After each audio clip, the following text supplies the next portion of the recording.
Africa के किसी जंगल में एक शिकारी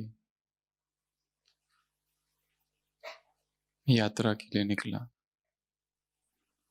तो उसने सोचा क्यों ना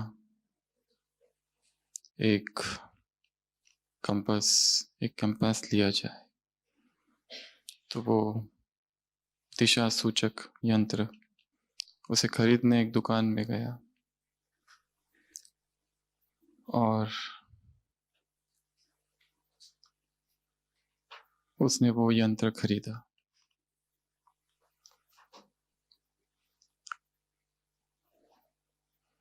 वो यंत्र बड़ा अजीब था।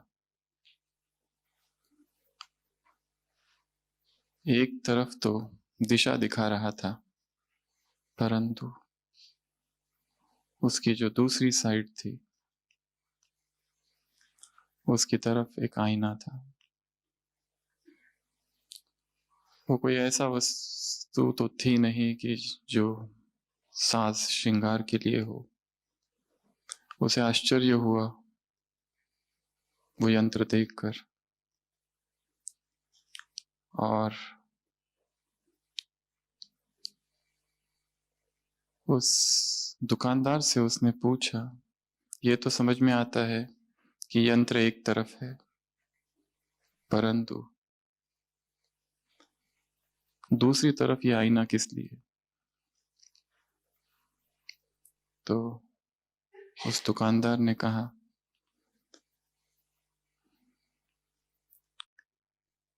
वो यंत्र में जो काटा है वो इसलिए कि ताकि आपको दिशा पता चले, और जो आईना है वो इसलिए कि यदि आप खो जाओ, भटक जाओ, तो ये बताने के लिए कि कौन भटका है। वो ये बताने के लिए कि भटका कौन है।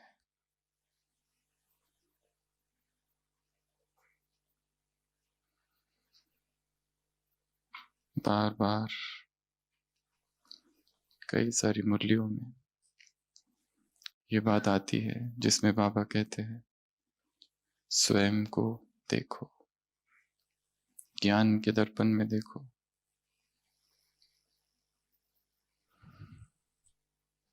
और उससे भी एक बड़ी बात, एक दर्पण है जो हम सबको बाद में दिखाया जाएगा। वो होगी धर्मराज की अदालत, वो होगा धर्मराज का दर्पण, वो होगा महाकाल का दर्पण।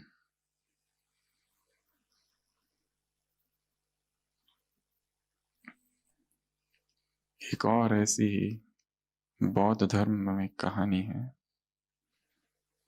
एक बौद्ध भिक्षुनी है, तपस्या कर रही है। एक दिन वो आईने में देखती है और उसे लगता है कि उसका सिर है ही नहीं।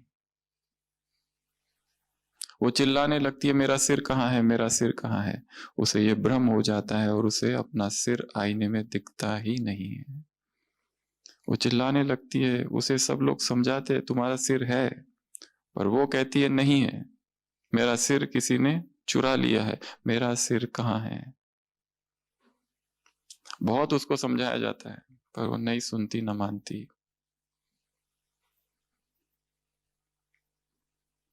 आखिरकार उसे बांध देना पड़ता है, चेयर पर बांध कर रखते कहीं वो अपने आप को आहत न कर दे। पर वो इतना जोर जोर से चिल्लाती है, मेरा सिर कहाँ है, मेरा सिर खो गया, मेरा सिर लेके आओ, क्योंकि आईने में मैं अपना सिर नहीं देख पा रही हूं। एक दूसरा बौद्ध भिक्षु होता है, वो एक डंडा लेता है और जोर से उसके सिर पर मारता है और वो चिल्लाती आह, वो कहता है ये रहा।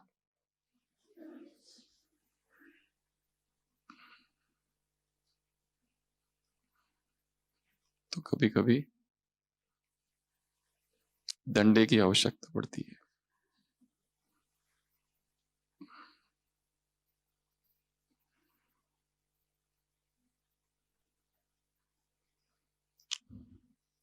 महाकाल का वो आईना, वो डंडा है जिसमें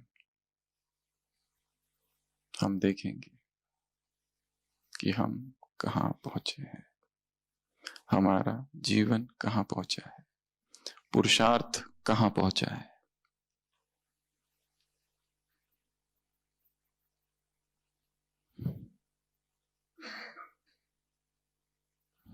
बाबा मुरलियों में कहते हैं कि तुमने मेरी बहुत ग्लानि की है, और जिस जिसने मेरी ग्लानि की मैं उसको छोड़ूंगा नहीं। तो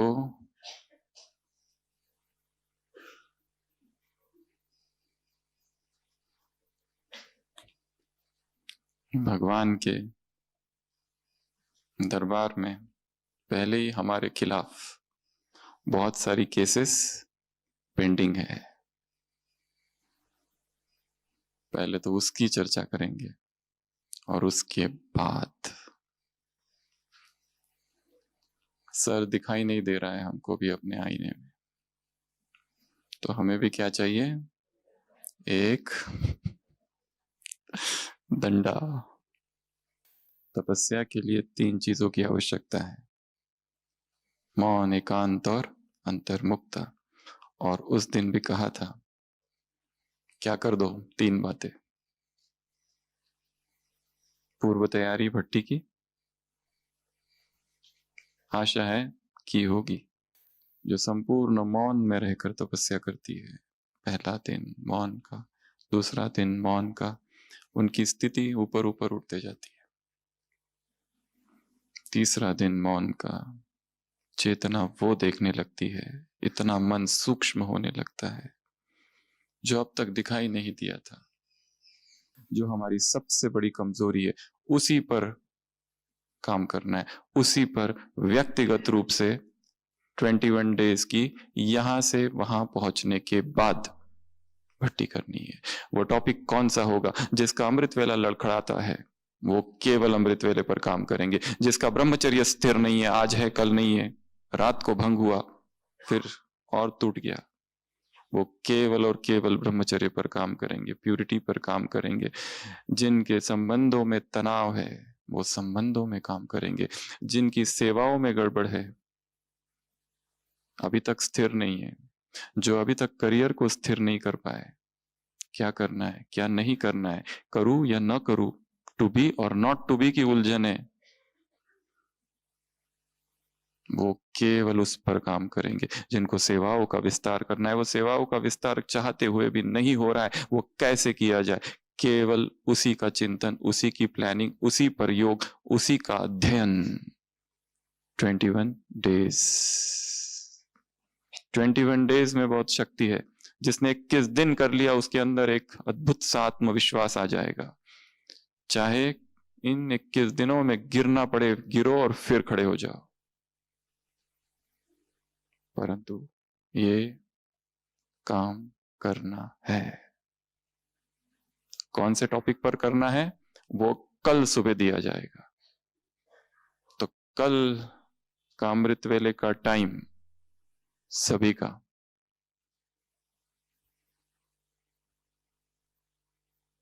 आज जल्दी सो जाओ ताकि 1 और 2 के बीच उठ सको। जिसने यहां पर एक संकल्प पूर्ण कर लिया भगवान की अवतरण भूमि में, वो संकल्प शक्तिशाली होगा। जागना, उठना, सब कुछ करना संकल्प पर है। जितना संकल्प पावरफुल, जितना संकल्प शक्तिशाली, अपने आप सब कुछ होगा। इस संकल्प से उठो कि कल सुबह भगवान मुझे वो देने वाले हैं जिस पर मुझे आगे काम करना है। यहां ना केवल नोट्स लिखना और बैठना और योग करना और मुरली सुनना ना रह जाए। This Bhatti should become a turning point. क्या हो जाए, दिशा ही बदल दे जीवन की। अब तक वो संस्कार, अब तक वो कमी, वो कमजोरी, वो सब कुछ कर लिया, फिर भी नहीं जा रही, कुछ और करना पड़ेगा, कुछ और नया। कुछ एक्स्ट्रा जो किया ही नहीं था, जो पता ही नहीं था, ये भी किया जा सकता है। हम सोचते हमने सब कुछ कर लिया। हो सकता है किसी की कोई शरीर की बीमारी है, उस पर काम करना है। हो सकता है किसी के जीवन में विघ्न ही विघ्न है, उस पर काम करना है। हो सकता है कोई एक आत्मा है और जिसके वजह से अत्यंत कड़े हिसाब किताब है, जीवन नारकीय बन चुका है, उस पर काम करना है। वो टॉपिक क्या रहेगा वो दिया जाएगा, और टाइम है सुबह 2 से 5 के बीच। और सुबह जल्दी उठने की विधि है 2। पहला, जल्दी सो जाओ, और दूसरा, रात्रि भोजन त्याग।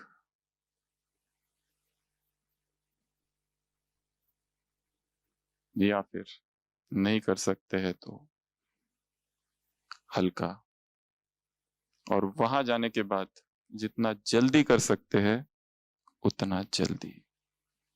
उधर सूर्य डूबा, इधर मुख बंद, निर्जल।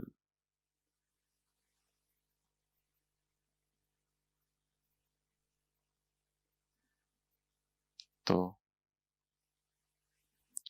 ये केवल रिहर्सल है पट्टी की। यहाँ जो शांति का अनुभव हो रहा है वो तुम्हारी शांति नहीं है, वो मधुबन की शांति है।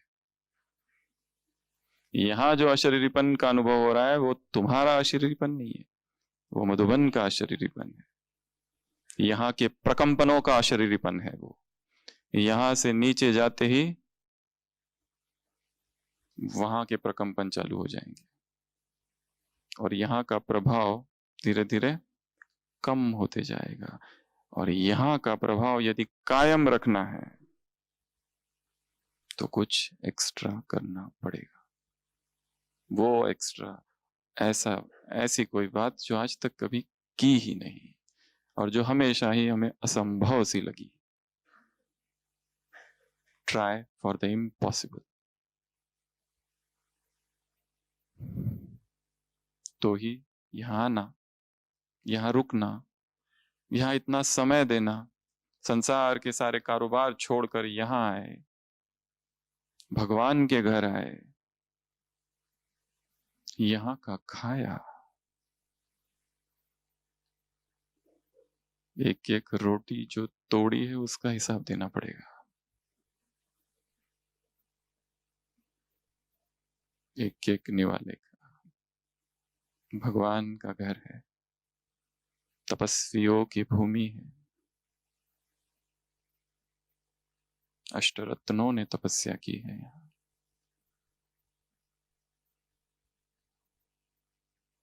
तो बोझ ना हो हम पर, हम पर, इस भूमि पर, इस देश के लिए भी।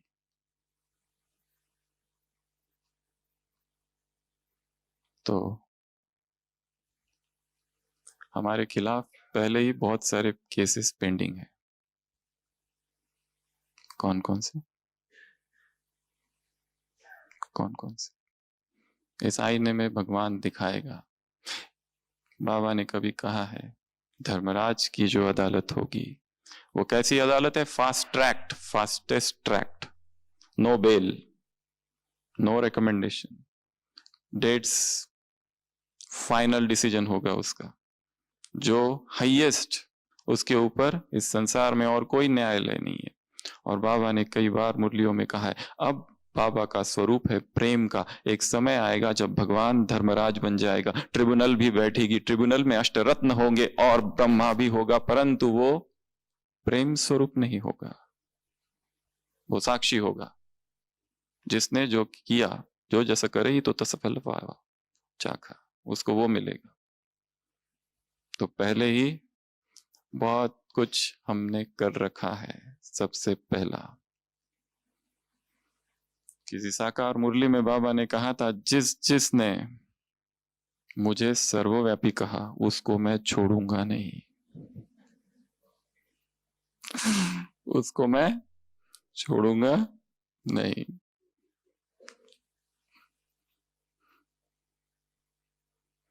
जिसने भक्ति में मेरी ग्लानि की, उसको मैं छोड़ूंगा नहीं। जिसने मेरी जगह कृष्ण का नाम डाल दिया, लेखक हूं मैं, ऑथर किसी और का, नाम किसी और का, देख लूंगा एक एक, नहीं छोड़ूंगा। ऐसी बहुत सारी केसेस हमारे खिलाफ पेंडिंग है भगवान की अदालत में। मेरे 3 कर्तव्यों को गलत ढंग से समझा, लोगों को भटकाया। तुमने भटकाया, सबसे ज्यादा किसने भटकाया? हमने। भक्ति किसने चालू की द्वापर में? हमने। शास्त्र किसने लिखे? हमने।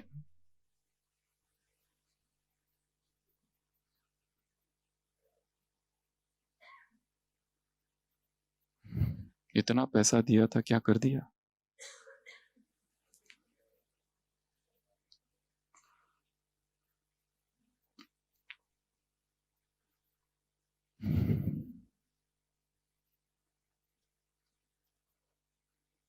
तो भक्ति की बहुत सी बात है, बहुत से केसेस है हमारे खिलाफ ऑलरेडी।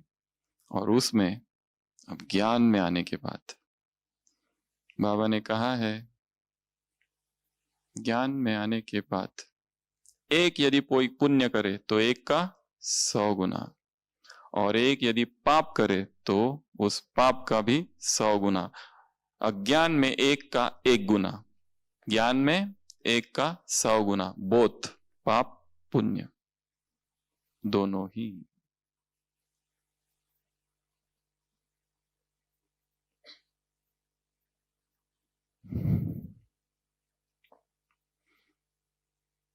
युगे युगे किसने कहा? तुमने। 24 अवतारों से पेट नहीं भरा तो तुमने मुझे, 24 अवतारों से पेट नहीं भरा तो तुमने मुझे ठिक्कर पत्थर ठिक्कर में ठोक दिया। कण कण में तुम्हारे खिलाफ केस है। तुमने कहा कि पत्ता हिलाने वाला भी भगवान है। तुम्हारे खिलाफ केस है कि जो कुछ हो रहा है भगवान करा रहा है। तुम्हारे खिलाफ केस है कि अच्छे और बुरे कर्मों की सजा वो देता है। हम सबके खिलाफ केस है कि हमने क्या किया, और बहुत कुछ किया है। उसकी निंदा की, उसकी ग्लानि की, कृष्ण की ग्लानि की, देवी देवताओं की ग्लानि की। मैं थॉट रीडर हूं, मैं थॉट रीडर हूं ही नहीं, तुमने कहा। मैं अंतर्यामी हूं ही नहीं, तुमने कहा। तुम्हारे खिलाफ केस है कि तुमने ये प्रसारित किया कि मुर्दे को भी मैं जिंदा करता हूं। ये सब काम मैं करने नहीं आया हूं, आज सुबह की भी मुरली है। ये सब मेरा धंधा नहीं है। बाबा कहते हैं बाबा मेरी खांसी ठीक करो, बाबा कहते हैं मैं तुम्हारी खांसी ठीक करने नहीं आया हूं। मैं पतितों को पावन बनाने आया हूं, यही मेरा काम है। बाकी और कोई मेरा काम नहीं है। इसलिए तुम्हारी ये सब बातें मेरे पास मत लाओ। मेरा घुटने का दर्द ठीक कर दो, मेरे पति की बुद्धि ठिकाने लगा दो। पति बहुत मारता है, बाबा क्या करे?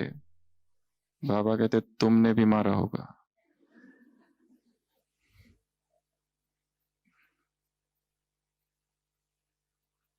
बाबा हमारे गांव में चलो सेवा करने। कांटों के जंगल में बंदरों को देखने आऊं?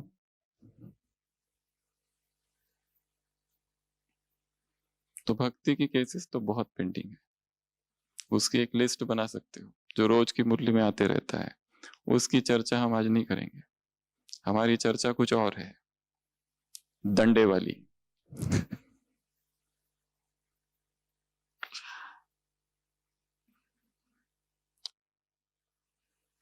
वो महान आत्माएं जिन्होंने भगवान को जाना, पहचाना, भगवान के समीप आई, पवित्रता को अपनाया, अपना जीवन समर्पण कर दिया, उसके कार्य में, उसकी सेवा में सर्वस्व स्वाहा कर दिया। वो सब कुछ करने के बाद यदि ये सब करने के बाद भी यदि विकर्म हो रहे हैं तो उसे क्या कहेंगे?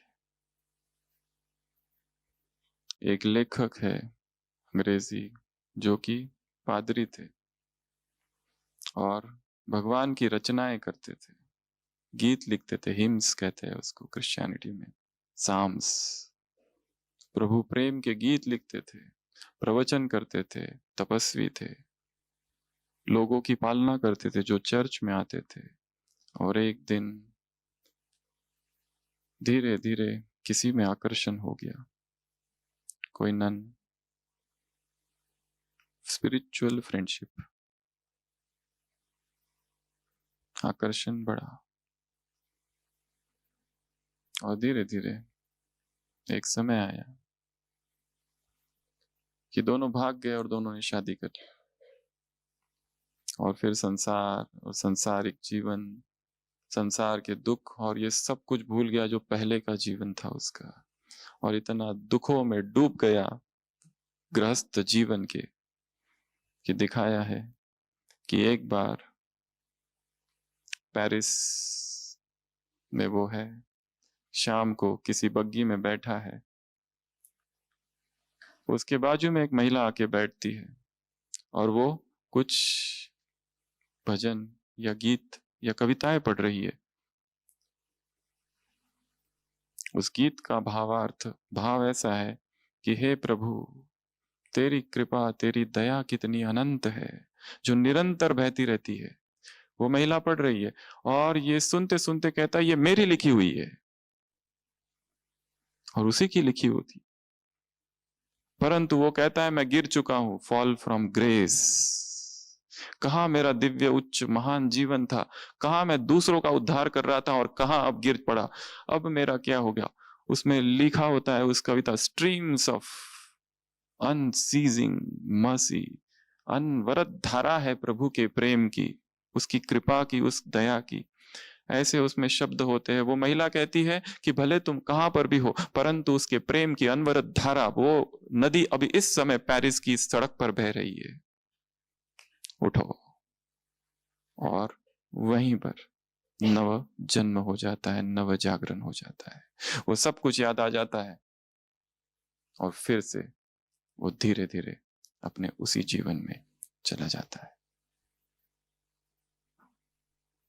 ये कहानी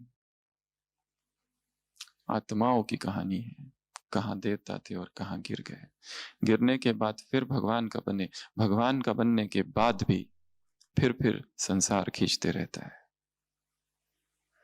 तो एक समय आएगा जो हमें महाकाल एक आईना दिखाएगा और इस आईने में बहुत सारे प्रश्न होंगे। सबसे पहला ज्ञान से संबंधित, मैंने तुम्हें इतना ज्ञान सुनाया, इतनी मुरलियां सुनाई, कितनी तुमने याद रखी। मुरलियां सुनी है परंतु वो कहाँ है, सब डायरियों में कैद है, बंद है, हमारे बुद्धि में नहीं है। जिसकी बुद्धि योग की रफ्तार तेज होगी वो साक्षात बाप समान है। आज वो मेरा ही स्वरूप है। आज की मुरली सुबह दादियों की लिखी पॉइंट्स में है ना, ज्ञान बहुत सुना परंतु उस ज्ञान को हमने जीवन में ही नहीं धारण किया, केवल कहा कि बहुत अच्छा है, बहुत अच्छा है, सबने सुनना चाहिए, हमने भी सुनना चाहिए, परंतु केवल सुनने तक रखा, उसको जीवन में नहीं लाया, उसकी गहराई में नहीं गए, उसका मनन चिंतन अध्ययन नहीं किया, उसका स्वरूप नहीं बने, तो ये हमारे खिलाफ आरोप होगा। भगवान कहेगा मैंने तुम्हें इतना सब कुछ दिया फिर भी तुमने ये कर दिया।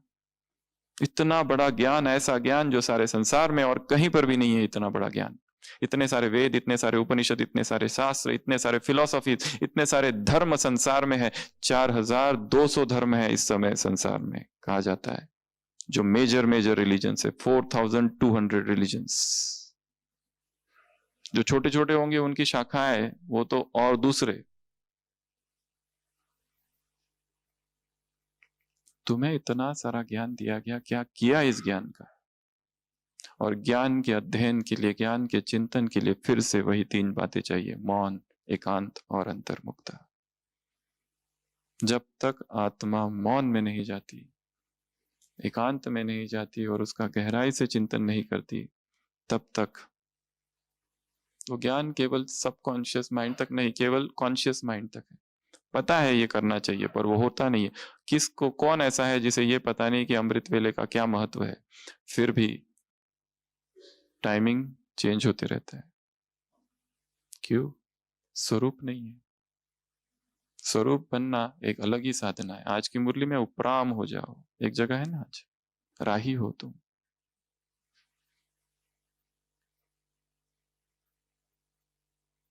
भगवान का ये आरोप होगा हम पर, इतना ज्ञान दिया तुमने किया क्या? दूसरा योग, इतना हाईएस्ट योग तुमको सिखाया, फिर भी योग कैसा रहा? योग की क्या अवस्था रही? अमृत वेला कितना स्थिर रहा? कभी 3 बजे, कभी 3:30 बजे, कभी 3:45, कभी 4, कभी 4:15, कभी 4:30, तो कभी 5 और कभी 8। ये आदत अभी भी स्थिर पक्की नहीं हुई है। चलो उठ भी गए, परंतु एकाग्रता कितनी है? अमृत वेले के लिए, योग के लिए संकल्प शक्ति के प्रयोग हमने कितने किए? आत्माओं को इमर्ज करना, आत्माओं से बात करना, आत्माओं को शक्ति देना, आत्माओं को वरदान देना, आत्माओं को साक्षात्कार कराना, आत्माओं का भगवान से मिलन करा देना, संकल्पों को स्थिर कर देना, स्टेबल कर देना, प्योर कर देना, इकोनॉमी करना, स्पीड को कम कर देना, कितने सारे काम दिए गए हैं। इन सब में से हमने क्या क्या किया? मधुबन में आने का अवसर मिला, यहां आके क्या किया? यहां तक नहीं आए थे, चलो भट्टी नहीं की थी यहां पर, फिर भी, परंतु यहां पर भट्टी करके जाने के बाद यदि वही विकर्म, वही पाप फिर हो रहा है, तो क्या कहेंगे? इसलिए कहा आज की रात क्रांति की रात हो, तपस्या की रात हो, योग की रात हो। पता नहीं वापस मधुबन में आ सकेंगे या नहीं, या कोई गारंटी है किसी की आएंगे हम? अनिश्चित है सब कुछ। हो सकता है किसी किसी की अंतिम विजिट हो, लास्ट विजिट। हमारे अपने शरीर का भरोसा नहीं, समय का भरोसा नहीं है। यहाँ तक पहुंचे हैं, यहाँ पर आए हैं, यहाँ पर बातें करने में, इधर उधर घूमने फिरने में समय नहीं गंवाना है। यहाँ बहुत इंपॉर्टेंट काम करना है, बहुत गहरा ऑपरेशन करना बाकी है। मधुबन ऑपरेशन थिएटर है, अंदर आ गए, बाहर रेड लाइट चालू है।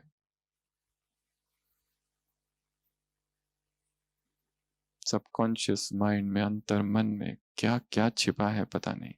कौन से विकार, चीरा लगाओ तो क्या क्या निकल के आएगा। परंतु फिर कह रहे हैं, गहरे मौन की आवश्यकता है, भीतर जाने की आवश्यकता है।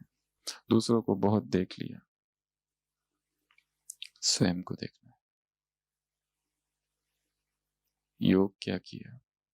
योग से कितनी प्राप्ति की, कितना अतीन्द्रिय सुख का अनुभव किया सुबह सुबह, या सारा योग नींद में जाता है? सेवा इतनी ज्यादा है, संडे की मुरली में भी था ना, सेवा बहुत थी, थक गए, परंतु कमाई गई सुबह की।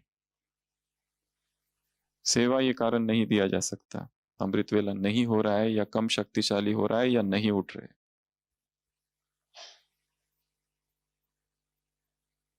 किसी मुरली में तो बाबा ने यहां तक कहा है, अज्ञानी लोग 8 घंटा सोते हैं, तुम्हारी आधी होनी चाहिए, परंतु नींद पर पुरुषार्थ नहीं करना है, पुरुषार्थ भोजन पर करना है। नींद अपने आप कम होगी।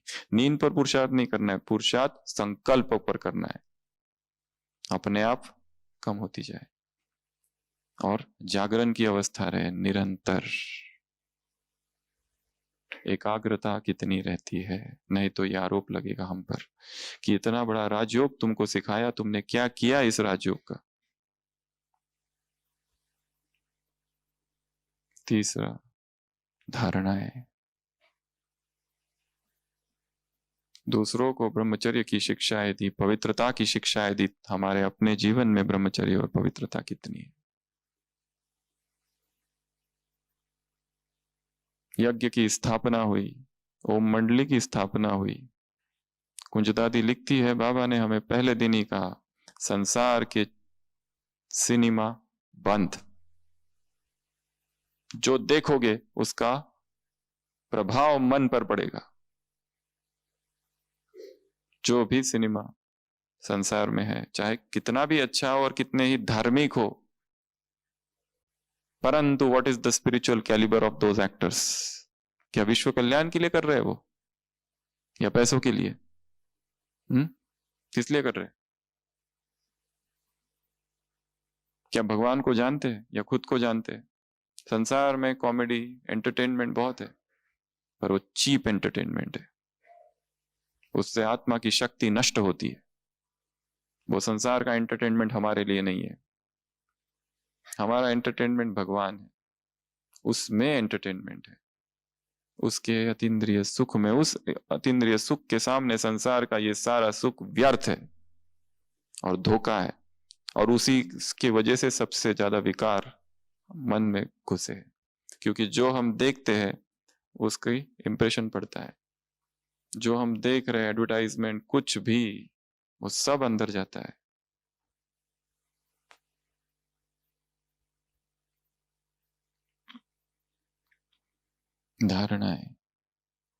धारणाओं को हमने कितना पक्का किया है? जो हम खा रहे हैं वो कितना याद में खा रहे हैं? जो खा रहे हैं वो कितना मौन में खा रहे हैं? जो खा रहे हैं किस अवस्था में खा रहे हैं? प्रसन्नता में खा रहे हैं या क्रोध में खा रहे हैं? धन्यवाद के भाव के साथ खा रहे हैं या दुख है, पीड़ा है, दर्द है, या कंप्लेंट का भाव है, या बातें करते करते, या मोबाइल देखते देखते, या टीवी देखते देखते? भोजन खाना यज्ञ है, तपस्या है, वैष्णव प्रसाद है। उसको ही यज्ञ बना दो, वो भी योग का समय बन जाए एक धारणा। इसके लिए इस भट्टी से पक्का करके जाना है। भोजन मौन में करेंगे और भोजन के समय मोबाइल बंद। नहीं तो एक भाई कहता था, हम भोजन भी करते और टीवी भी देखते, बाबा को याद भी करते हैं, ऊपर देखते टीवी, नीचे देखते हैं तो बाबा को याद करते, फिर ऊपर देखते हैं तो टीवी देखते हैं, फिर नीचे देखते हैं तो बाबा की याद में खाते हैं। इसे कहते हैं सेल्फ डिसेप्शन, इसे कहते हैं आत्म प्रवंचना, इसे कहते हैं धोखा।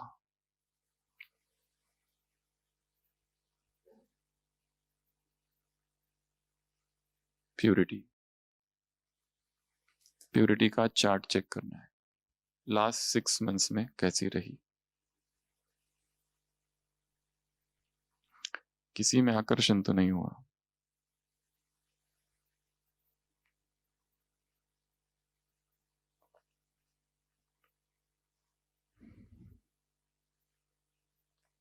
देह है क्या? उस देह को देखना है, क्या है इसमें, क्या भरा है इसमें? Where is the beauty? कहाँ है इसमें सौंदर्य? इस चमड़ी को उखाड़ो और देखो उसमें क्या है। हॉस्पिटल में जाके देखो, टीबी के पेशेंट, डायलिसिस के पेशेंट, कैंसर के patient, where is the beauty? कहाँ है सौंदर्य?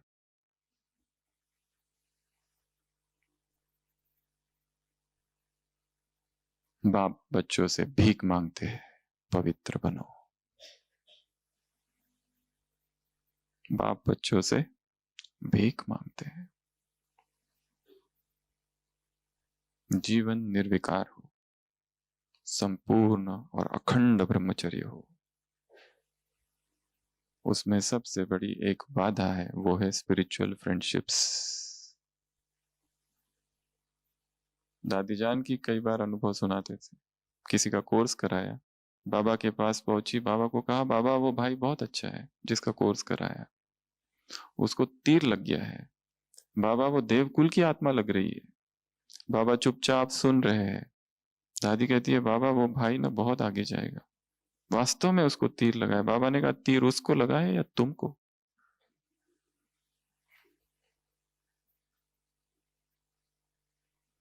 आत्माओं से प्रभावित होना, आत्माओं के गुणों से प्रभावित होना, आत्माओं के सौंदर्य से, कोई सेवा से, सब में गुण है, सब में कुछ ना कुछ विशेषता है, परंतु वो दी किसने है? उसने दी है। इसलिए आकर्षण उसकी तरफ हो, इन लोगों की तरफ नहीं। इसका क्लास बहुत अच्छा है, इसका चिंतन बहुत अच्छा है, इसका ये बहुत अच्छा है, उसका वो बहुत अच्छा है, पर उस समय वो जो बोल रहा है वो चिंतन की धारा उसके अंदर किस प्रवाह, किस स्रोत से बह रही है, वो स्रोत ऊपर है। टंकी ऊपर है, ये नल है। पानी ने सोचा इस नल से आए तो महिमा नल की नहीं है, महिमा उस टंकी की है।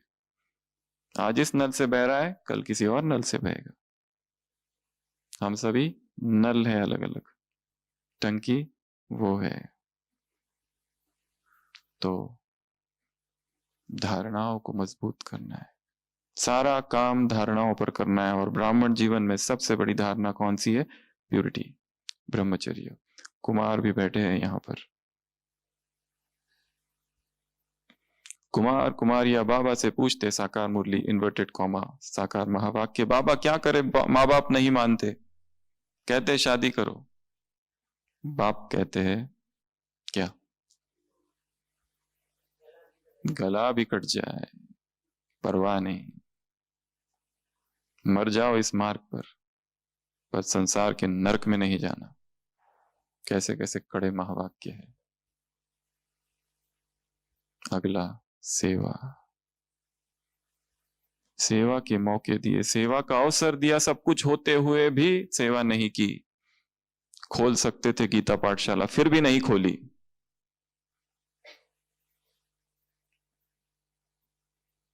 सेवा बहुत कुछ की जा सकती थी हमसे, पैसा भी बहुत था, पर कुंडली मारकर बैठे हुए हैं पैसे पर। काम आएगा? कुछ भी काम नहीं आएगा, सब भस्म हो जाएगा।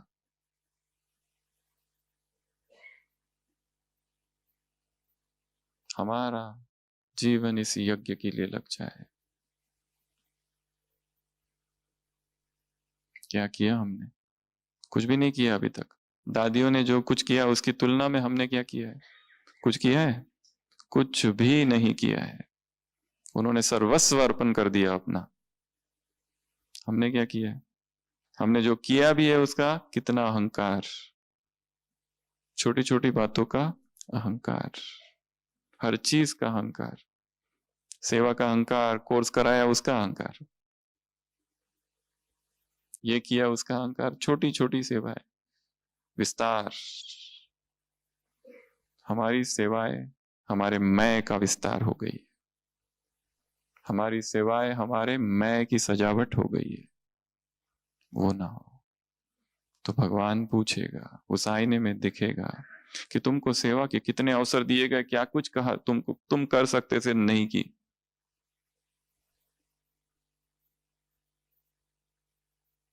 तो अब से यहां से जाने के बाद प्लानिंग करनी है, किस तरह की सेवा की जाए, चाहे लौकिक चाहे अलौकिक, चाहे विश्व की, यज्ञ की, मनसा की, हर चीज की प्लानिंग चाहिए। बिना प्लानिंग के नहीं होता है। कौन कौन सी एरियाज है, चार्ट निकालो। कौन कौन सी जगह है जहां पर हम नहीं पहुंचे हैं, आत्माओं को संदेश देना है और नए ढंग से देना है। सेवा। अगला, दृष्टि। बाबा ने हमें क्या कहा था दृष्टि के लिए, और हमारी दृष्टि कैसी रही, किस तरफ गई दृष्टि? हम आत्माओं को कैसे देखते हैं? ये कौन है? इंजीनियर है, अच्छा इसको ऐसे देखा। कौन आया है? इंजीनियर है, इसका कोर्स कराना है, इंजीनियर। कौन आया है? डॉक्टर आया है। कौन आया है? भंगी आया है। यहां चेंज हो गया, क्या वो आत्मा नहीं है? चेंज शब्द से जोड़ के रखा है हमने। शब्द व्यक्ति है, व्यक्तित्व बदल जाता है शब्द के आते ही।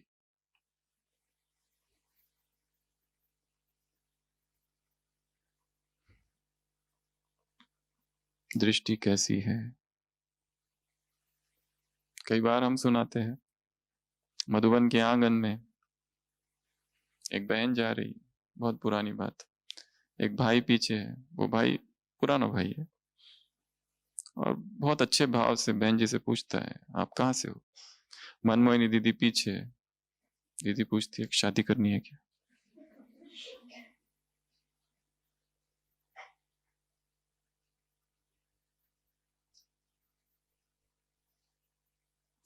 कड़ी साधना है, दृष्टि की तपस्या।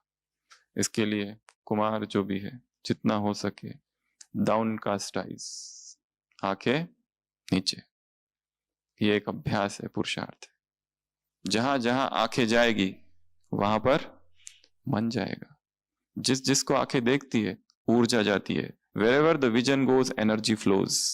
ऊर्जा जाती है। यहां से सड़क, एक मार्केट घूम के आओ, इधर देखा उधर देखा इधर देखा इधर देखा, कितनी चीजें देखी। योग में बैठो वो सब याद आएगा, नहीं भी याद आएगा तो रात को स्वप्न में बाहर निकलेगा।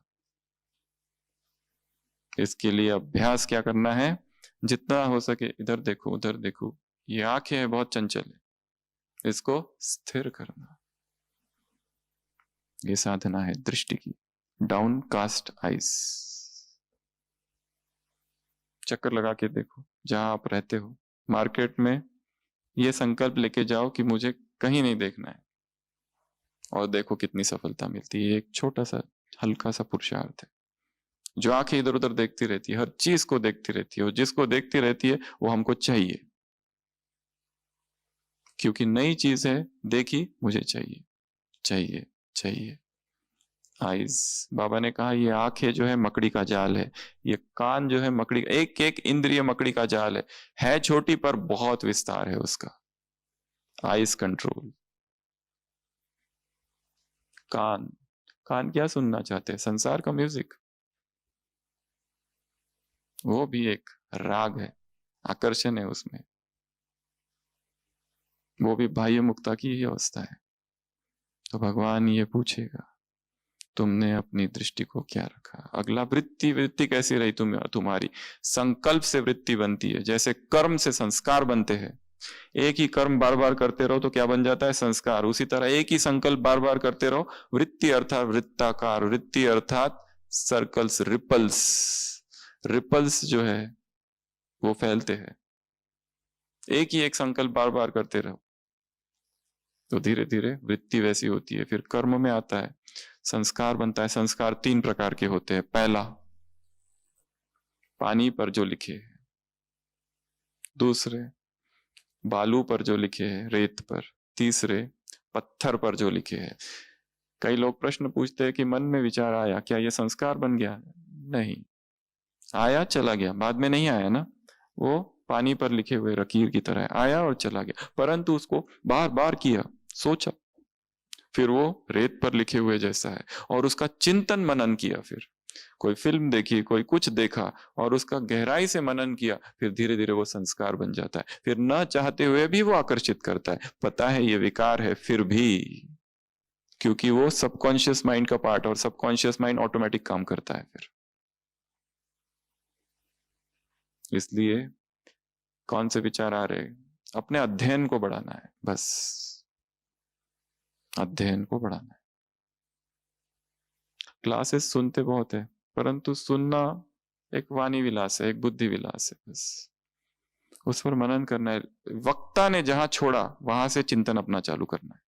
क्लास सुनो भी तो ऐसे नहीं, लगाओ, नोट्स निकालो, पॉज, नोट्स, पॉज। अभी एक क्लास सुन लिया, छोड़ो उसको।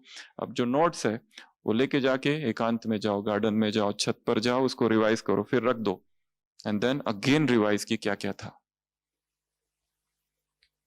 यहाँ पर ब्राह्मणों में इतना सुनते रहते सुनते रहते सुनते रहते, अजीर्ण, स्पिरिचुअल इंडाइजेशन। सुन रहे non stop non stop non stop. और वहां जाने के बाद वही है जो पहले थे, ये पता नहीं कहाँ चला गया। यहां जब तक है तब तक ठीक, क्योंकि उसको अपना नहीं बनाया है, पकड़कर हमने अपना नहीं बनाया है उसको। और अपना बनाने के लिए क्या चाहिए? चिंतन। यहां पर 3 दिनों में जो कुछ भी सुना, उसके जो भी नोट्स बनाए, अमृत वेले के बाद उसको रिवाइज करना है। और एक अभ्यास और एक आदत यहां से डाल के जानी है, वो है रोज रात को डायरी लिखना। क्या करेंगे? एक है याद का चार्ट लिखना, वो अलग, उसकी बात नहीं कर रहे हम। डायरी लिखना, डायरी में दिनचर्या लिखना। आज 24 तारीख फरवरी मास 2022, सुबह अमृत वेला कितने बजे उठे, फिर क्या किया, फिर क्लास थी, उस क्लास में कुछ था क्या, कोई पॉइंट, दिनचर्या लिखना। फिर ओम शांति भवन, मुरली किसने सुनाई, कौन सी नई बात थी, मुरली के बाद क्या हुआ, उसके बाद में कहाँ गए, इससे मिले उससे मिले, फिर ये हुआ फिर वो हुआ, सारी दिनचर्या लिखते रहे। आज यहाँ सेवा की, आज इस गीता पाठशाला में सेवा की, आज ये प्रोग्राम हुआ, केवल दिनचर्या लिखी। आज फिर ऐसा हुआ, फिर उसने मुझे ऐसा बोल दिया, फिर मुझे ऐसा ऐसा रोना भी आया, वो भी लिख दो। सब कुछ लिखो उसमें। अगर डर है कि कोई देखे तो कोड वर्ड्स XYZ। परंतु एक बात, किसी को किसी के जीवन में कोई इंटरेस्ट नहीं है, रख भी दो यहां तो कोई पढ़ेगा नहीं, उसके हर एक के अपने ही दुख दर्द इतने हैं।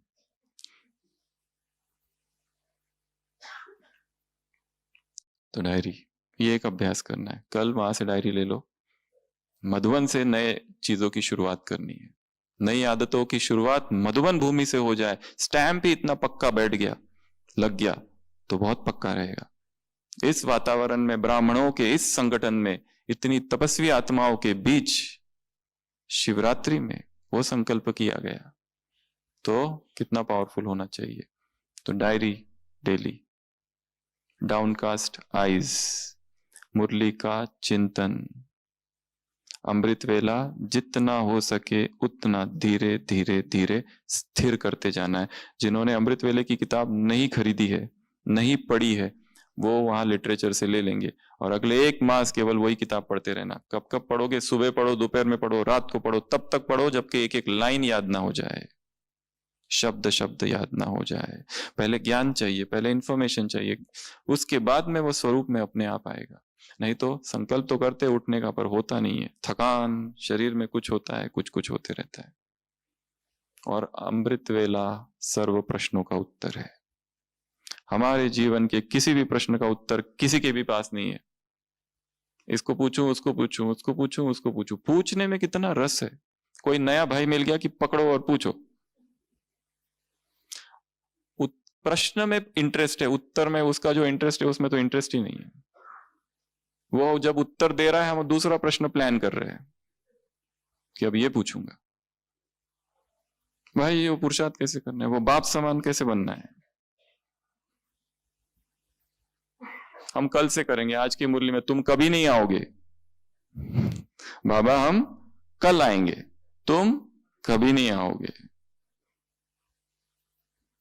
महात्मा बुद्ध के पास कोई साधक आता है, गृहस्थी कहता है कि मुझे आप कुछ बताओ, कैसे मुक्त हूं।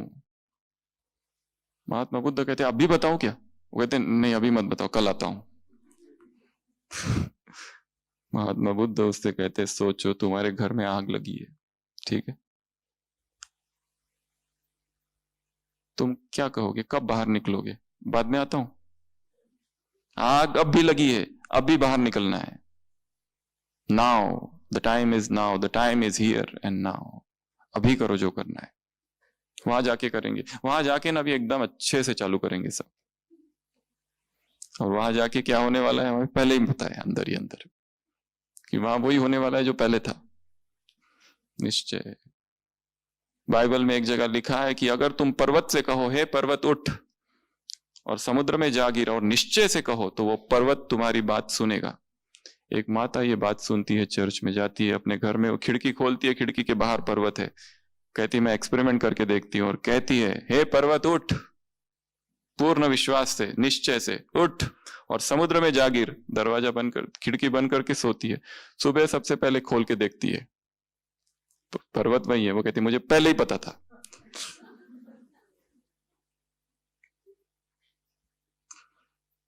अर्थात निश्चय ही नहीं है, संकल्प में बहुत पावर है, बहुत शक्ति है। हमें याद है हम मेडिकल कॉलेज में थे, नागपुर GMC, वहां पर जो डॉक्टर थे, HOD डॉक्टर आईचीत, उनका लास्ट डे था। हमारा फर्स्ट डे वो दूसरी जगह पर भाई के पास। तो वहां हम थे, तो उनका लास्ट डे था, डीन थे कॉलेज के, और अभी फेयरवेल स्पीच था। उन्होंने कहा था, जब मैं इस मेडिकल कॉलेज में पहली बार आया था 1960s में, इतना डर, रैगिंग, ये वो, बस मेडिकल कॉलेज में कदम रखा और एक संकल्प किया, एक दिन इसी मेडिकल कॉलेज का डीन बनूंगा। संकल्प, संकल्प। और रोज उसको देखा। जो संकल्प कर लेते उसको क्या करना है, रोज आंखों के सामने देखना है, विजुअलाइज। संकल्प तभी सफल होता है, खाली कर लेने से कुछ नहीं होता है। हम अमृत वेला कल से करेंगे, 2 बजे करेंगे, चलो 2 बजे पहला दिन, दूसरे दिन 2 बजे, और तीसरे दिन सीधा 8। जिसको करना है करे, अब देखेंगे बाद में। पहले ही ठीक चालू था, फालतू में ये 2 बजे का झंझट चालू कर दिया। पहले ही हमारा ठीक चल रहा था, वही चलने दो। पर वो भी तो ठीक नहीं चल रहा है, कुछ भी ठीक नहीं चल रहा है, कुछ भी तो ठीक नहीं चल रहा है, मरे मरे से चल रहे हैं। अंदर ही हलचल है, ऊपर मैं शांत स्वरूप आत्मा हूं, मैं फरिश्ता हूं, और अंदर अंदर कुछ और हूं। क्या करूं क्या नहीं, क्या करूं क्या नहीं, हे करावे कि ते, करावे कि ते, करावे कि ते, करावे कि ते, करावे कि ते। कविता है ऐसी एक, करूं क्या, कोई बताओ। कंफ्यूजन ही कंफ्यूजन। इस भूमि पर आए हैं, एक ही परम सत्ता है जो इस कंफ्यूजन को दूर करे। भगवान को ऑफर कर दो स्वयं को, तुम बताओ। अब तक हमने अपने रीति से सारा पुरुषार्थ किया, अब यहां से जाने के बाद क्या करना है और कैसे करना है, यू टेल। वो बताएगा कुछ, वो समर्पण जितना गहरा होगा। और इसलिए कहा कि रात के सन्नाटे में तपस्या की जाती है। रात में जो आवाज आती है ना, इन द सिबिलेंस कहते हैं इंग्लिश में उसको, सिबिलेंस ऑफ नाइट, तपस्या इज डन। उस रात के सन्नाटे में, एकांत में, मौन में, समर्पण में तपस्या की जाती है। नहीं तो यह हम पर आरोप लगेगा, तुमको इतना सारा अमृत वेले का ज्ञान दिया, दृष्टि वृत्ति का ज्ञान दिया, तुमने क्या किया। अगला है धन, तुमने धन का क्या किया, किस लिए तुमको ये सारा इतना धन मिला था, और तुमने उस धन का क्या किया। क्या ईश्वरीय कार्य में लगाया, क्या भगवान के कार्य में लगाया। सेवा, मनसा सेवा कितनी की। मन ही ठीक नहीं है, स्थिर नहीं है, तो मनसा सेवा कैसे हो सकती है। मनसा सेवा के लिए बहुत ज्यादा एकाग्रता चाहिए, अंतर्मुक्ता। सारा दिनचर्या बाह्य मुक्ता में बीत रही है, सेवा सेवा सेवा, और उसकी बाह्य मुक्ता। सेवाओं के जंगल में तपस्या खो ना जाए, नहीं तो सेवा भटका देती है। और ऐसी सेवा भी क्या काम की जिसमें संघर्ष होता रहे, द्वंद्व हो रहा है, मैं का युद्ध हो रहा है, ऐसी सेवा ना हो। तो दृष्टि वृत्ति सेवा धन पुरुषार्थ ब्रह्मचर्य, ये सारे टॉपिक्स ऐसे हैं कि इस पर पक्का करना है। अमृत वेला, संबंध, संबंधों में लड़ाई है। अमृत वेला 2 बजे उठते और सारे दिन भर लड़ाई करते रहते, ये कैसा अमृत वेला है। मुरली सुनते हैं, पढ़ते हैं, सबको सुनाते हैं, परंतु द्वंद्व चालू है, लड़ाई चालू है, कोल्ड वॉर। वो इधर से तो हम इधर, वो उधर से आ रहा है तो हम उधर से आ रहे। वाह,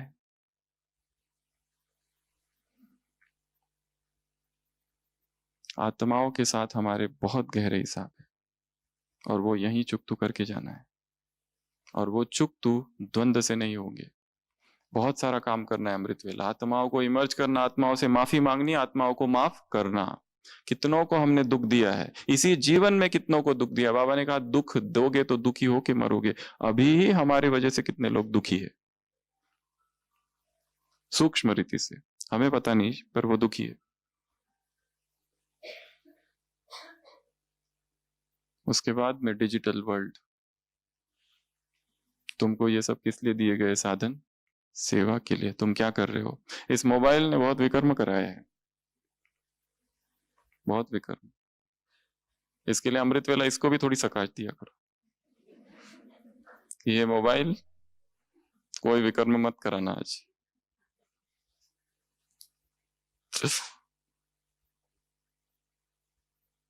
हाथों को भी, उंगलियों को भी सकाश दे, क्लिक क्लिक करते रहते हैं दिन भर। ये जो उंगलियां है ना, इसको भी सकाश की आवश्यकता है, प्यूरिटी की सकाश इन उंगलियों को, प्यूरिटी की सकाश इस मोबाइल को। Do not go online without a purpose. जब तक पर्पस नहीं है तब तक ऑनलाइन जाना ही नहीं। ऑनलाइन जाने का मार्ग आसान है, निकलने का मार्ग कठिन है। जाता कहां से और निकलता कहीं और से है व्यक्ति। इसके लिए जब काम हो तो ही जाना उस पर, नहीं तो ये सारा कुछ है यूट्यूब होल की तरह है, ब्लैक होल सक कर लेता है, कहां से कहां पहुंचा देता है। ये आरोप लगेंगे, तुमको कितना सब कुछ दिया, मधुबन में आने का अवसर दिया, यहां आने के बाद में भी अगर परिवर्तन होकर नहीं गए तो क्या कहेंगे फिर। यहाँ के आने के बाद में भी अपनी चेकिंग नहीं की, यहाँ आने के बाद में भी, यहां से जाने के बाद सेम दिनचर्या है जैसे यहाँ आने से पहले थी, तो क्या कहेंगे। भगवान के घर में आए, इतने बड़े संगठन में आए, ऐसा मौका, फिर कह रहे शायद बाद में कभी ना मिले, पता नहीं और कब लॉकडाउन। वो पता था किसी को लॉकडाउन से पहले ऐसा कुछ होने वाला है? क्या क्या प्लानिंग बना के रखी थी सबने, क्या क्या कुछ के कुछ हो गया, सब चेंज हो गया। हो सकता है और कुछ हो जाए फ्यूचर में कि हम घर से ही ना निकल पाए, और भी कुछ हो जाए अज्ञात सा, जिसका अभी कोई अंदेशा, कुछ भी पता नहीं। जो करना है अभी ही करना है, नहीं तो इस दर्पण में वो सब दिखेगा। बाबा दिखाएगा, ये देखो तुमको ये कहा था और तुमने क्या किया। ये जो अदालत है धर्मराज की, उसमें बहुत लेटेस्ट ऑडियो विजुअल सिस्टम है। भगवान कहेगा तुमने ये पाप किया, बाबा को हम कहेंगे नहीं नहीं हमने तो नहीं किया, एक मिनट ये वीडियो ये इधर दिख रहा है। बाबा को हम कहेंगे नहीं नहीं हमने तो ऐसा कभी बोला ही नहीं, वेट, डेट, टाइम, उधर दिखेगा। वो जो डायमंड हॉल में दो बड़े बड़े स्क्रीन है ना, सोचो मैं दिनपन में जो कुछ करता हूं ना वहां दिख रहा है, और देखने वाले कौन है? ऐसे 20,000 लोग सामने, और बाकी विश्व भर में। क्या जो अभी कर रहा हूं वो अगर सबके सामने किया जाए तो क्या मैं कर सकूंगा?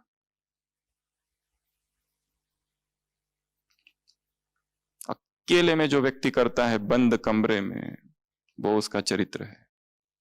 सबके सामने तो वो कुछ और ही दिखाता है, मैं ये हूं, मैं वो हूं, मैं यां हूं, मैं त्यों हूं, मैं ऐसा हूं, मैं महान योगी हूं, मैं तपस्वी हूं। हम इतने बजे उठते हैं, हम उतने बजे उठते हैं, हम ये नहीं खाते, हम वो खाते, हमारा ऐसा त्याग है, हमारा वैसा त्याग है। जब हम अकेले में हैं, वहां कोई नहीं है, वो हमारा वास्तविक चरित्र है। जब हम अकेले में, और मन में कौन से विचार आ रहे हैं, मन में कौन से संकल्प, कौन सी इच्छाएं उत्पन्न हो रही है, नाम की कामना। The desire for name in spirituality is the worst of all the desires। कि हमारा नाम हो जाए, हम बड़े हो जाए, सब हमको जानते। ये इच्छा बहुत घातक है अध्यात्म में। जितना हो सके हम अज्ञात ही रहे तो बहुत अच्छा है। जो जितना अज्ञात है, जितना गुप्त है, उतना ज्यादा तपस्वी है। इसलिए, और जिसको बाबा को प्रत्यक्ष करना है वो करेगा, और जो रियल पुरुषार्थी है वो कभी छिपा नहीं रहेगा, ये एक दूसरी बात है। परंतु हमें इच्छा नहीं करनी है कि ये करूं वो करूं, और करो भी तो वो गुप्त कर दो। पुण्य करो और भूल जाओ उसको कि हमने कुछ किया, तो नहीं तो हमें भगवान सब कुछ दिखाएगा। ये डेट भगवान के बने और आज की तारीख, इस बीच क्या क्या किया, ये सारी यात्रा देखो कल अमृत वेला। बचपन से लेके अब तक क्या क्या किया, बचपन से लेकर जीवन में क्या क्या हुआ, वो एक एक घटना को विश्लेषण अन्वेषण करो, उसका देखो, एनालाइज करो। यहाँ यहाँ यहाँ यहाँ एक है करियर की यात्रा, एक है भोजन की यात्रा, एक है समर्पित जीवन की यात्रा, एक संबंधों की यात्रा, ब्रह्मचर्य की यात्रा, अमृत वेले की यात्रा। कितनी सारी यात्राएं हमने की है एक ही जीवन में। याद की यात्रा, योग की यात्रा, अमृत वेले की यात्रा, सेवाओं की यात्रा कैसी रही। और इसके लिए अंतर्मुखता चाहिए, बहुत गहरी डीप अंदर जाने के लिए। क्या हूं अभी, इसलिए कहा ना शुरुआत की कहानी में, वो आईना किस लिए है? ये बाहर का कैंपस भटक के हो, और अंदर का आईना कौन भटका है, कौन भटका है वो जानने के लिए। क्योंकि हमारी आइडेंटिटी जो है हम भूल गए। जैसे दिखाया एक जगह, 3 मित्र जाते हैं जंगल से, एक पंडित है, दूसरा जो है वो नाई है, और तीसरा जो है वो खेती वाला व्यक्ति है तगड़ा। रात हो जाती है और रात में सोते हैं। एक को जागना है क्योंकि खूंखार जानवर हो सकते हैं जंगल में, तो वो नाई को फंसा देते हैं, पहले पहले तुम जागो। एक एक करके जागेंगे तो नाई जागने लगता है, उसको नींद आने लगती है, पर वो अपने जगाने के लिए क्या करता है, वो जो दूसरा होता है ना उसके बाल काटना चालू कर देता है, और उसके पूरे बाल काट देता है, उसको गंजा कर देता है, वो जो दूसरा होता है खेती वाला किसान को। तो और जो पंडित होता है उसके पहले से ही बाल नहीं होते, तो इसका टाइम पूरा होता है और उसको कहता है कि अब तुम्हारी बारी है। तो जो किसान है वो हाथ लगाता है, अरे तुमने गलत आदमी को उठा दिया, ये तो पंडित है, ये मैं नहीं हूं, मैं सो रहा हूं। आइडेंटिटी कहां पर है? बाल होने या ना होने पर। आइडेंटिटी कहां पर है? इस शरीर पर। आइडेंटिटी कहां पर है? रोल कॉन्शियसनेस पर। आइडेंटिटी गलत है। इसलिए काम बहुत बड़ा है, काम बहुत गहरा है। यहां से जाने के बाद, यहां से जाने के पहले ही जितना समय अभी यहां रह गया है, प्लानिंग करके जानी है। कुछ तो अच्छी प्लानिंग करनी है, और वो प्लानिंग गुप्त रखनी है, किसी के साथ उसकी चर्चा नहीं करनी है। यहां से जाने के बाद जो भर्ती करोगे, हमने कहा 21 डेज की भर्ती करनी है। अपना टॉपिक खुद चूज करो, कुछ भी हो सकता है, किसी का चिंतन ही नहीं होता है, किसी को कोई कला डेवलप करनी है, किसी को लगता है कि मुझे बोलना आना चाहिए अच्छे से, वो उस पर काम करो। किसी को जो बिजनेस है, जो धंधा है, उसमें ही ठीक नहीं चल रहा है, उसमें गड़बड़ चल रही है, उसको योग युक्त बनाओ। जो पैसा हम कमाते हैं वो कितना योग युक्त होके कमाते हैं। ऐसा पैसा जो बाबा की याद में नहीं कमाया जा रहा है, वो भगवान के कार्य में नहीं लगेगा। वो पैसा जो किसी का शोषण करके कमाया जा रहा है, वो भगवान के कार्य में नहीं लगेगा। और वो अगर लगता भी है, और जो भोजन हम उस पैसे से खाते, तो मन उतना ही दूषित होगा। इसके लिए हमारे घर में जो पैसा आ रहा है, कहाँ से आ रहा है? हमने देखा एक भाई को, जो भी सैलरी मिलती थी पहले बाबा के ट्रांसलाइट के सामने रखते थे, बाबा तुम्हारी, अब बाबा से लेते थे वापस।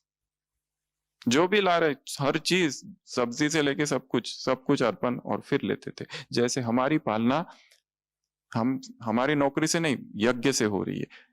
यही संकल्प रखना है। हमारा घर भी क्या है? यज्ञ है। इसके लिए अगर घर को आश्रम नहीं बनाया, घर को मधुबन नहीं बनाया, ये भी हमारे खिलाफ आरोप है।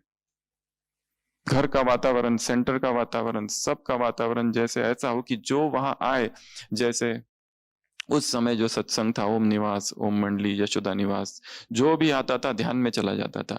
हमारे सेवा केंद्र में, हमारे घर, हमारे ऑफिस का वायुमंडल ऐसा हो कि वहां पर इतने पावरफुल प्रकंपन हो।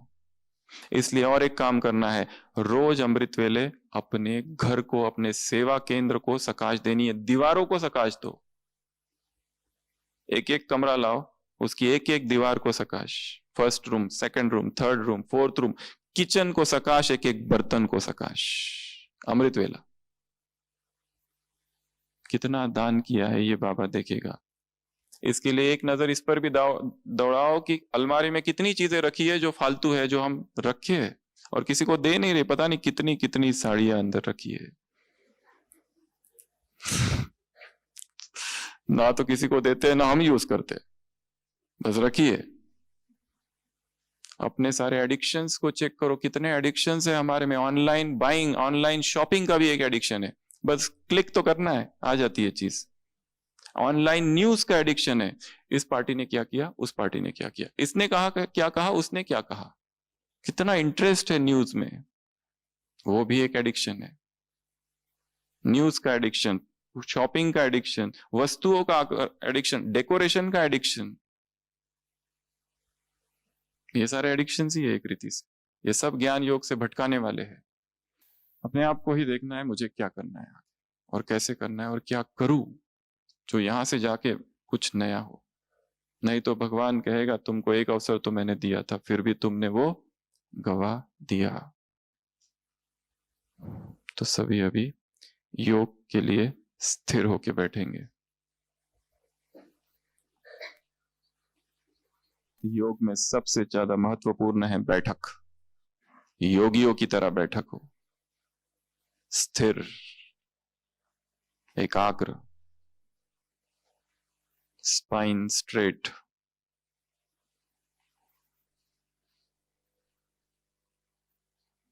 और एक बात, जहां हाथ रख दिया बस वही रहेगा, हिलना डुलना नहीं है। अगले 20-25 मिनट तक जिस पोजीशन में है बस वही पोजीशन रहेगी। शरीर हिलेगा तो मन हिलेगा, आंखें हिलेगी तो मन हिलेगा। योग के लिए पहले चाहिए स्थिर, एकाग्र। इतनी एकाग्रता, क्योंकि बिना एकाग्रता के कोई योग नहीं है। तो चलते हैं।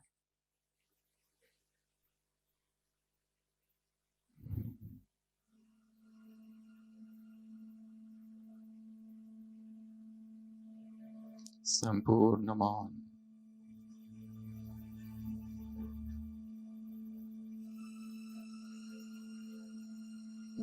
संपूर्ण एकाग्रता।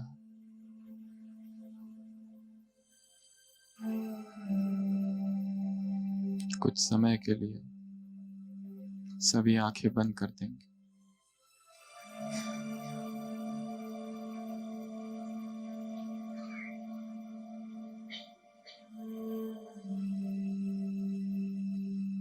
शरीर स्थिर,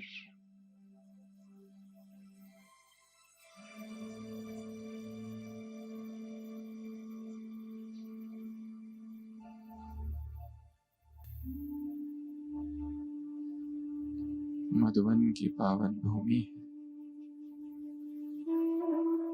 श्रेष्ठ आत्माओं का संग है।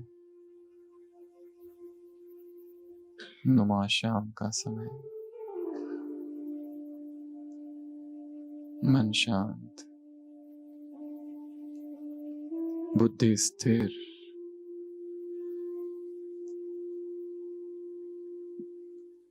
शरीर में कहीं कोई तनाव नहीं, हल्का।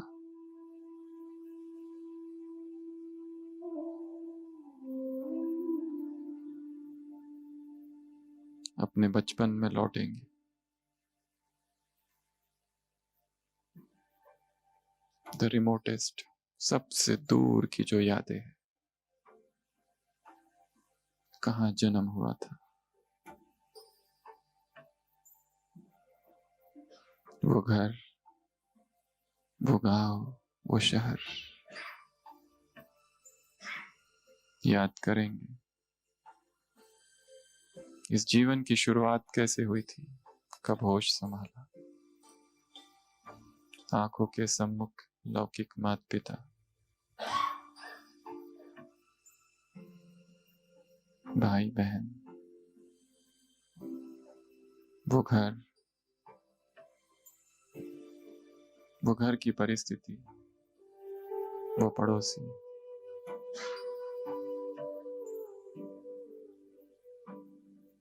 वहां से जीवन की शुरुआत हुई थी। और आगे वो स्कूल, वो पाठशाला, वो टीचर, वो फ्रेंड्स, वो दोस्त, वो साथी,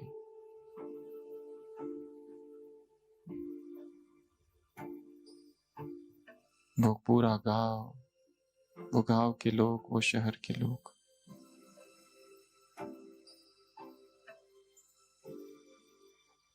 और आगे वो पढ़ाई, वो किताबें, वो शिक्षक।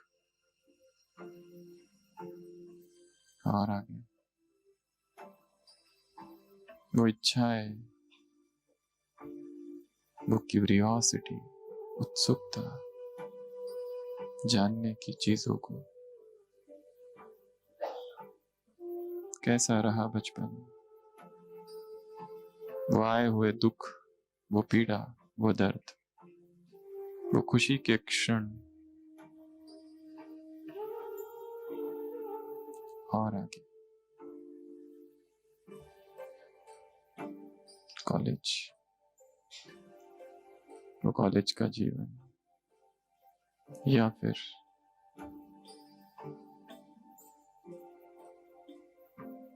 वो विवाह और एक फिर नया घर, वो नए लोग, या फिर वो आगे की पढ़ाई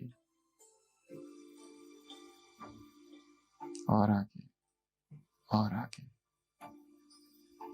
संबंध कैसे रहे,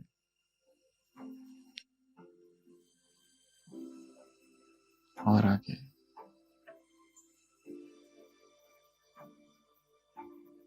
एक बड़े स्क्रीन पर सब कुछ दिखाई दे रहा है। ये मेरे जीवन की फिल्म है।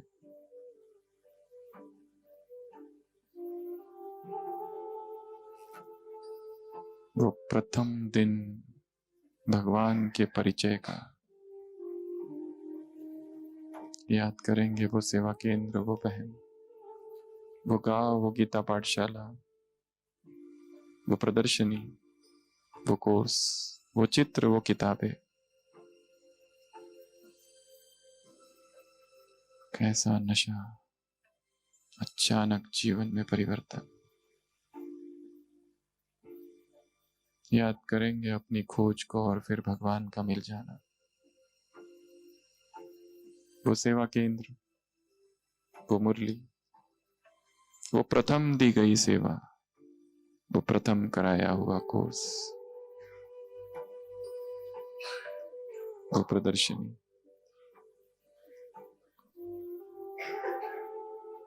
और आगे वो आया हुआ बदलाव और लोगों का विरोध, वो घर का वातावरण, और आगे वो मधुबन में पहली बार आना, वो ट्रेन,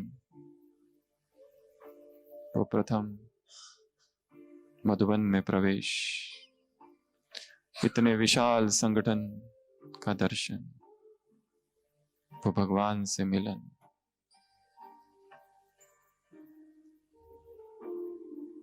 आबू रोड से आबू पर्वत की यात्रा, वो पहाड़,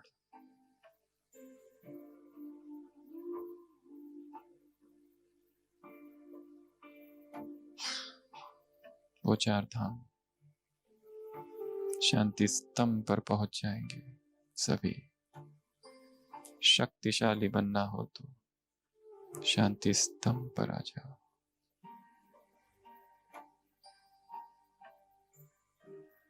हिस्ट्री हॉल, व्यर्थ संकल्प तेज चले तो हिस्ट्री हॉल में आ जाओ। मैं हिस्ट्री हॉल में बैठा हूं अकेला, सम्मुख अव्यक्त बाप दादा। बाप समान बनना हो तो बाबा के कमरे में आ जाओ। उदास हो जाओ तो रूह रियान करने कुटिया में आ जाओ। कुटिया के, कमरे के, हिस्ट्री हॉल के और शांति स्तंभ के संपूर्ण प्रकंपन मुझ आत्मा में समा रहे।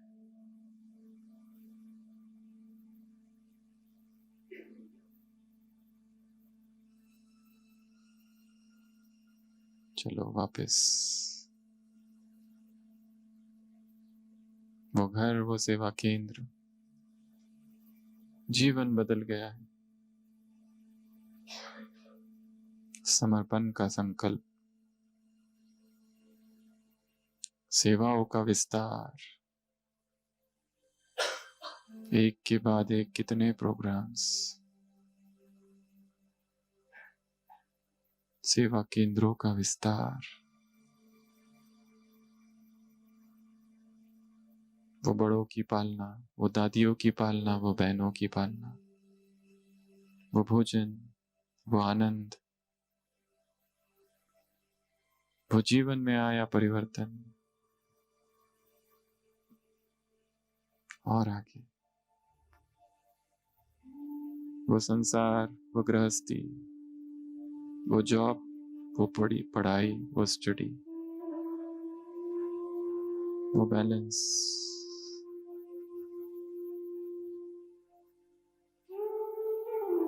अपने जीवन की सारी यात्रा को देखेंगे। ब्रह्मचर्य की यात्रा कैसी रही? किसी में लगाव तो नहीं, किसी में आकर्षण तो नहीं, भोजन की यात्रा कैसी रही? कितने अनासक्त रहे? संबंध कैसे रहे? जब से ज्ञान में आए तब से अब तक कौन से द्वंद्व हुए? कौन सी आत्माएं कड़े हिसाब बनकर आई? आंखों के सामने उन सभी आत्माओं को लाएंगे, सबसे माफी मांगेंगे मन में, हे देव कुल की महान आत्माओं मुझे माफ कर दो।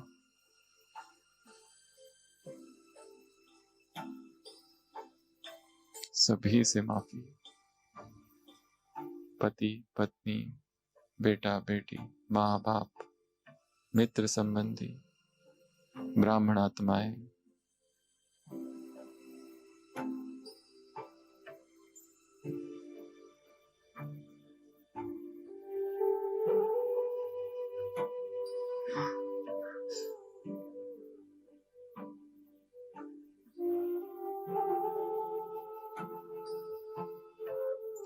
अब मैं आत्मा शरीर को छोड़ सूक्ष्म वतन में जा रही हूँ।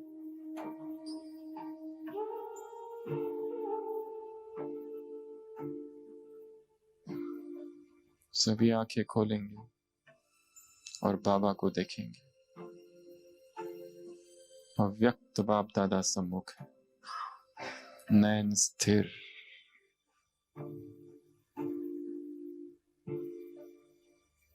बाप दादा की दृष्टि से शक्ति आ रही।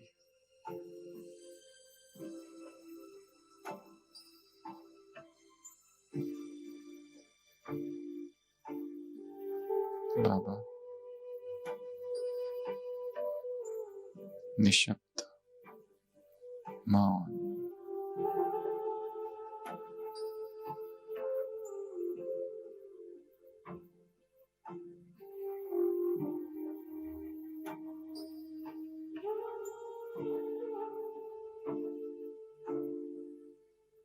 क्या करूं, कैसे पुरुषार्थ करूं, तुम बताओ।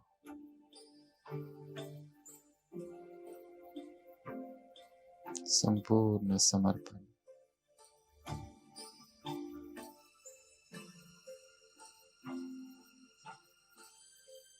तुम्हारे घर आया हूं। पुरुषार्थ की यात्रा में दौड़ते दौड़ते चेतना थक गई है। सेवाओं की भीड़ में, इस समर्पित जीवन में क्या करूं, वो बताओ जो अब तक नहीं किया। संपूर्ण समर्पण, टोटल सरेंडर।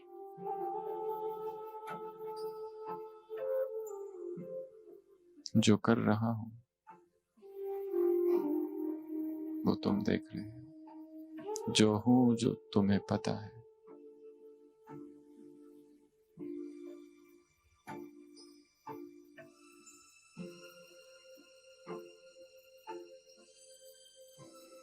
बिना किसी मुखौटों के, बिना किसी दिखावे के खड़ा हूं तुम्हारे सामने, जो हूं जैसा हूं, अपनी सभी कमियों के साथ, अब तक ब्राह्मण बनने के बाद किए हुए सभी विकर्मों के साथ। हे महाकाल, तुम्हारे समीप, तुम्हारे सामने हूं।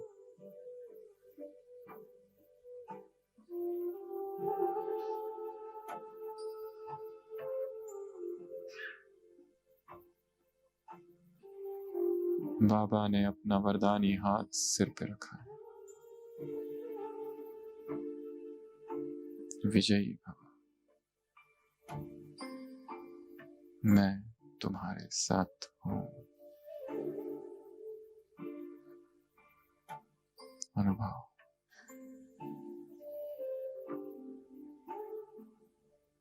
थकान जैसे उसने हर ली है।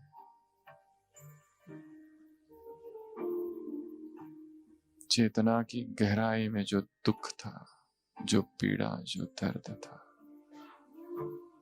जैसे किसी ने खींच लिया है।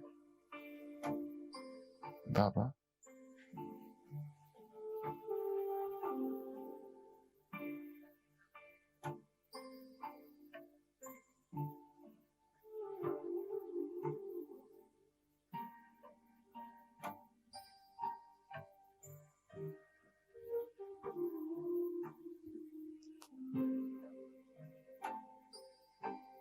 शक्ति लेना है बाबा से। यहां से जाने के बाद एक तपस्या भट्टी का आरंभ मेरे जीवन में होने वाला है।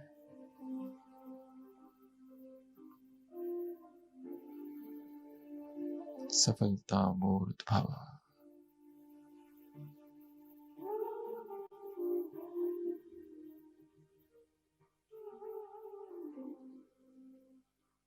मन शांत।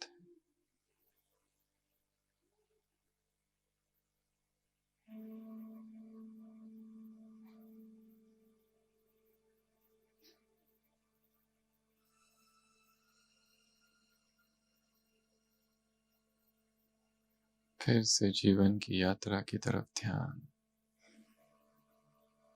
पीछे मुड़कर देखता हूं तो ये मेरे अकेले की ही यात्रा थी हमेशा। ना कोई मित्र, ना कोई संबंध, कभी कोई था ही नहीं। मैं था और भगवान था, बस। ये कैसा भ्रम था। ये मेरा, वो मेरा, ये मेरे, वो मेरे। बाबा, एक तेरे अतिरिक्त इस संसार में मेरा कोई कभी था ही नहीं।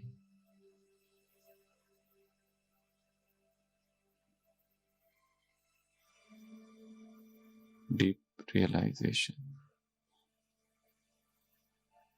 एक वही सगा है, बस।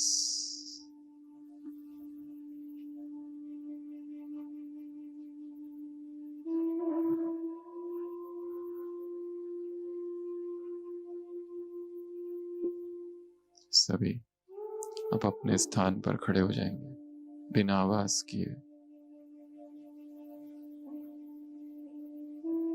बाबा को देखते रहेंगे, दृष्टि एक टक, एकाग्र। सभी एक दूसरे के हाथ पकड़ लेंगे, हमारी तरफ देखते हुए। भाई भाइयों की तरफ, बहनें बहनों की तरफ। आंखें बंद, आंखें बंद।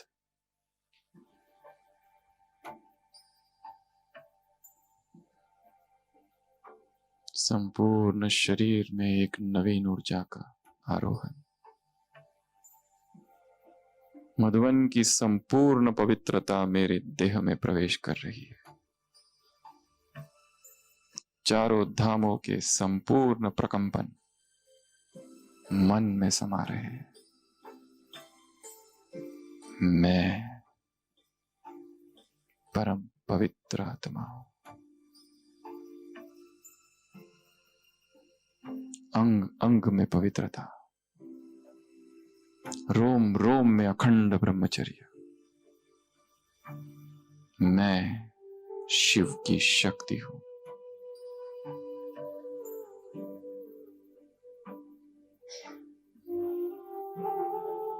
मैं शिवा हूं, शिव की अर्धांगिनी। मैं बाल ब्रह्मचारिणी हूं, बाल ब्रह्मचारी हूं, तपस्वी हूं। मेरे दोनों हाथों से पवित्र ऊर्जाएं इन दो आत्माओं को जा रही है।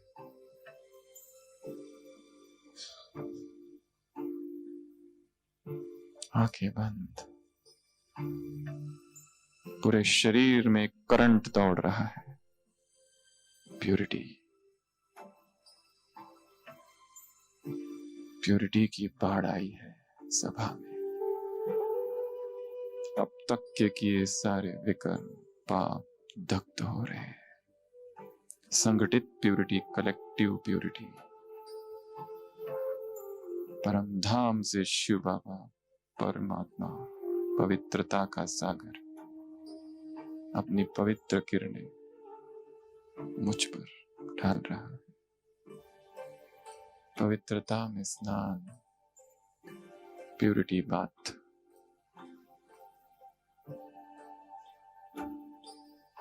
पवित्रता का एक वर्तुल।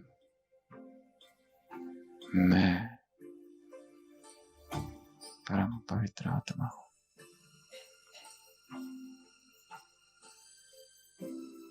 अपने शरीर को देखेंगे सिर के सिरे से पांव तक, अंग अंग में पवित्रता।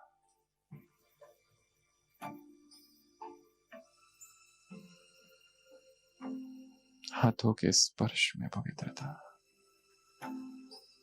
आंखों में, स्वप्न में, संकल्प में, बोल में, कर्म में, स्वभाव में, दृष्टि में, वृत्ति में, कृति में, भाव में, भावनाओं में, कल्पनाओं में, संस्कारों में, बुद्धि में, मन में, धन में पवित्रता का सैलाब आया है।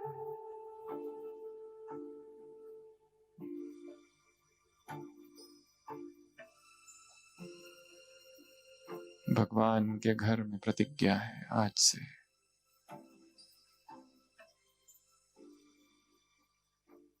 संपूर्ण ब्रह्मचारी जीवन होगा।